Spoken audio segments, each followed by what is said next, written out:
Mais c'est complètement de ma faute puisque je devais vous présenter Leïla Haddad. Ne lui parlez surtout pas de danse du ventre qu'elle trouve galvaudée, en tout cas le terme.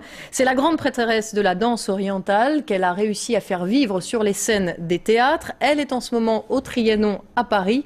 Et quand elle n'y est pas, elle enseigne cet art de tradition dans la compagnie qu'elle a créée. Son portrait est signé Nathalie Ether et Jean-Jacques Buty. Elle bouge et ondule comme des milliers de femmes l'ont fait avant elle. Une danse originelle qui a traversé les siècles et qui aujourd'hui encore sublime le corps. Ma mère m'a raconté que déjà dans son ventre, je dansais. Et je suis sortie en dansant. Et aussi loin que remonte mon souvenir, j'ai toujours dansé.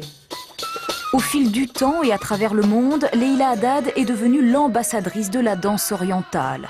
Une danse trop souvent cantonnée, selon elle, au répertoire folklorique. La danse, on la connaît comment? On va en touriste à Marrakech, à Luxor, etc. On va dans un restaurant, on fait la petite croisière, on monte sur le bateau, il y a la danseuse qui vient, qui fait gouloum, gouloum, gouloum, taka, taka, taka. Et puis c'est terminé et on garde cette image. Et ce cliché, Leïla Haddad a tout fait pour qu'on l'oublie. Depuis des années, elle œuvre pour faire de la danse orientale une discipline artistique à part entière. Le deuxième, c'est du photo et l'autre de profil. Elle donne ainsi des cours à Paris et a fondé sa propre compagnie. Déhanchez bien, pliez maximum, voilà. Ne saute pas Isabelle, lourd dans ton bassin. Un danseur et 7 danseuses visiblement transportées par l'univers de Leïla. C'est ça qui est merveilleux avec Leïla, c'est qu'elle nous apporte aussi un regard sur la culture et pas uniquement sur la danse. Elle nous apprend la musique, elle nous apprend la sensibilité, elle nous apprend les styles.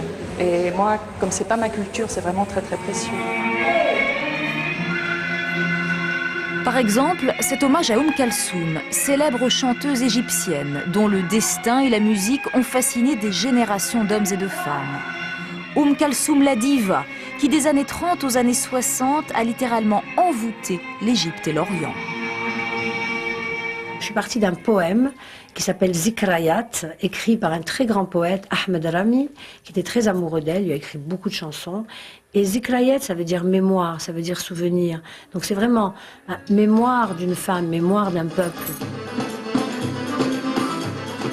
Et quelques minutes de ce spectacle suffisent à nous transporter dans un monde où le temps s'est arrêté.